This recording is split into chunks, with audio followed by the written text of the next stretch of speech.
You're watching Council Wrap Up. I'm Susan Kennedy. We're here with a look at some of the top stories of the Montgomery County Council for the month of November.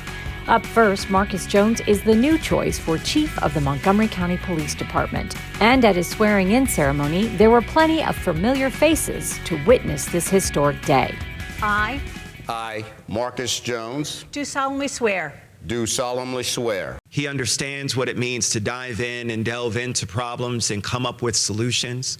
The great work he did in Damascus is a shining example of what it means to roll up your sleeves and not just talk the talk, but actually get things done. Execute the office of Chief of the... You know, the informal definition of the word saint is a virtuous, kind, or patient person. Saint Jones is as nice a ring to it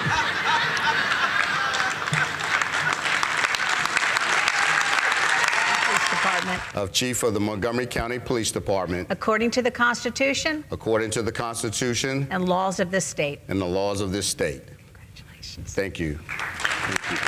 There are tests that are put before you for a reason, and that you can persevere, and that if you do it in love and you do it with the hard work and determination, that nothing can slow you down.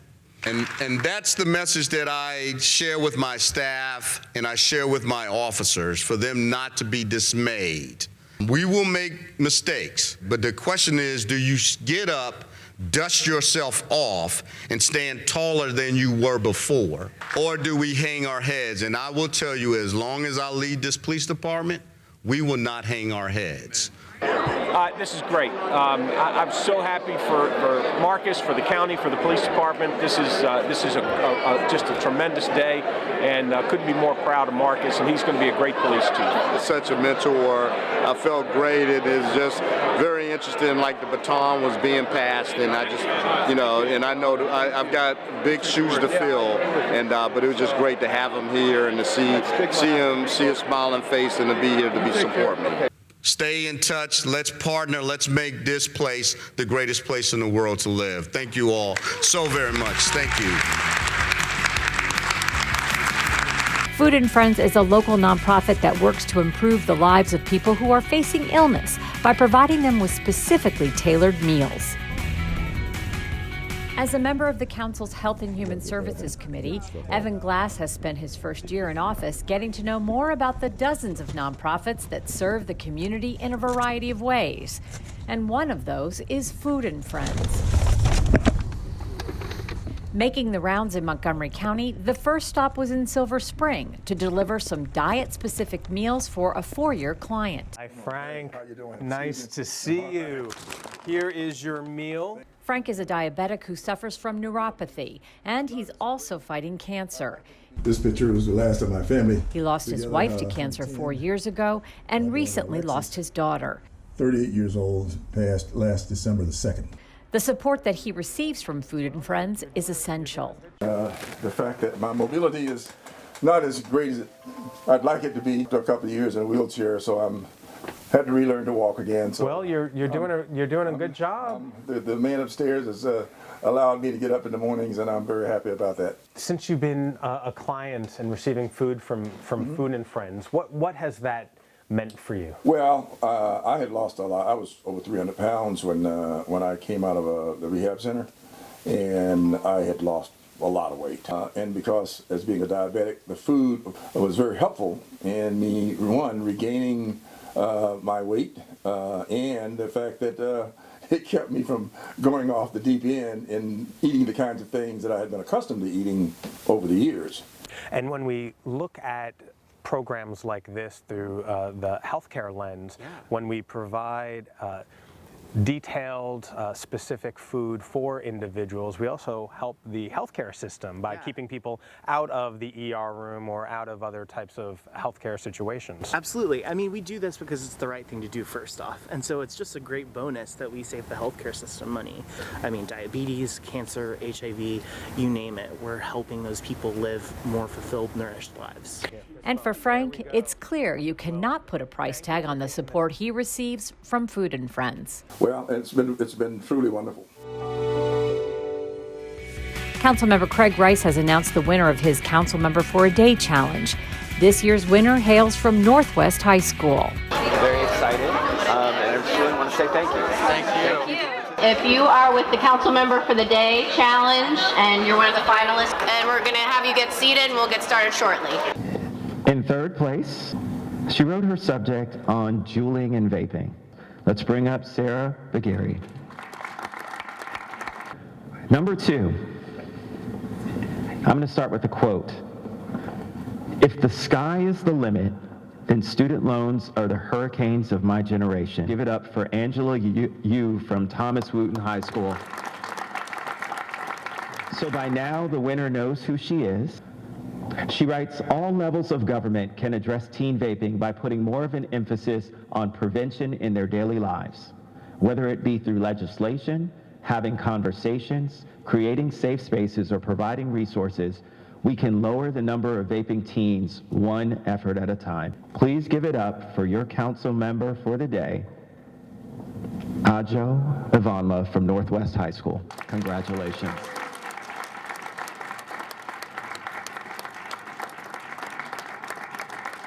Our generation using Juul without knowing the effects, because all this research is very new and groundbreaking, and new research is being conducted as we speak. We are allowing ourselves to be test subjects for this device. We don't know all the impacts, the effects of what it does, and so I hope to use my position as council member for a day to find out and make an impact about it.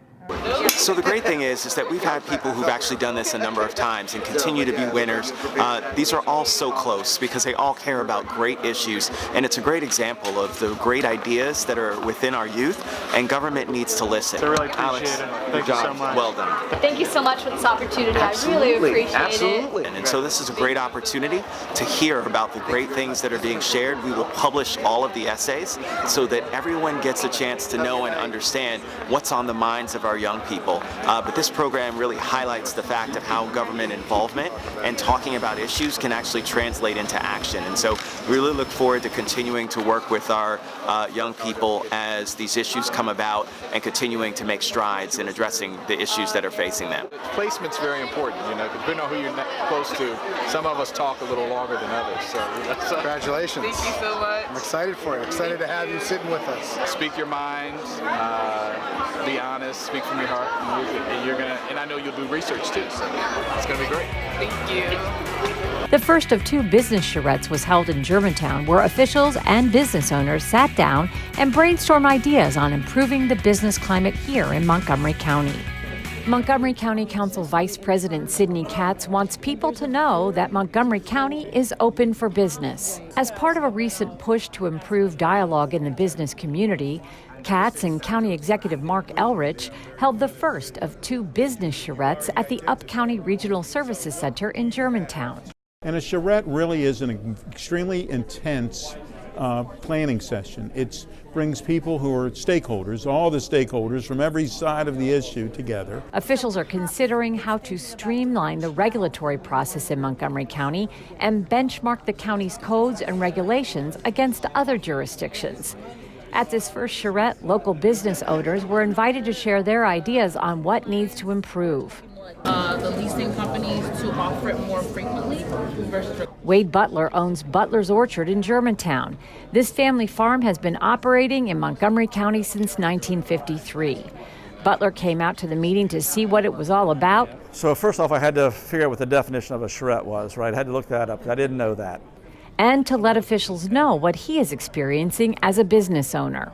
So I've been going through some things at Butler's Orchard for the last 3 or 4 years. We're doing some estate planning for my mom, her estate and our farm, and we're trying to put a food building together at Butler's Orchard. So I've had a real hard process with Montgomery County trying to make this happen. But you know what, I'm going to go to this thing and voice my concerns, and I'm really glad that I did because the right people were here.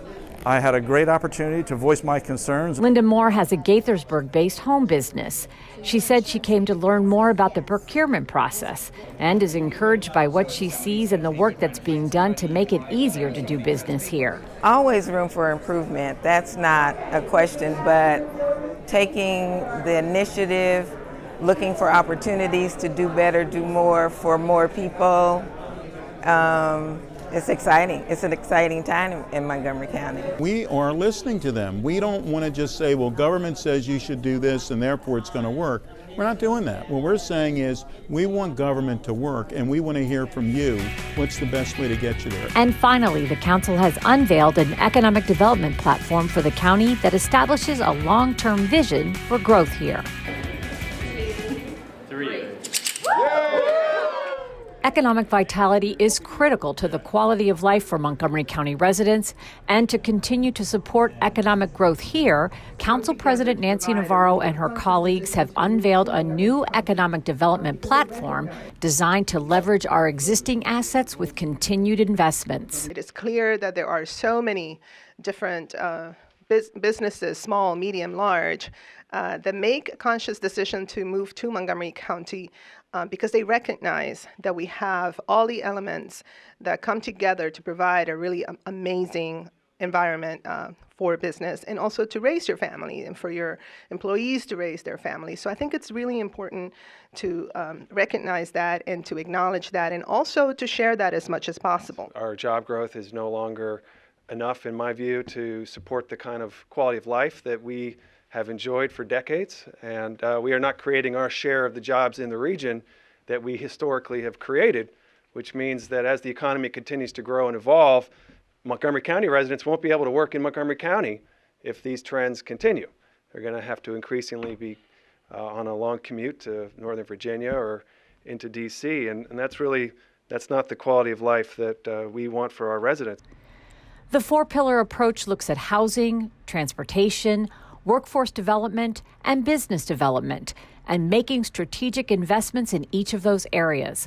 Officials say decreasing the cost of doing business here and a positive business climate are just a couple of the key areas highlighted in the platform. We needed something very high level, a platform of sorts that recognize what are the areas that should be priorities if we want to really truly continue to be and enhance our position vis-a-vis economic development. Those pillars of economic development and the business climate that ensures that our companies are successful, those are relevant to our ability as a community to build for the future and assure that we have the right kind of talent here. Each council committee will be charged with developing action items for each pillar of the economic development platform. Recommendations on budget, policy changes, or legislative measures that would enhance the county's economic growth would then be brought before the full council for consideration. Council members hope this new approach will send a message that Montgomery County is truly open for business. Well, that does it for this edition of Council Wrap Up. For more information about all the council's news, visit their website.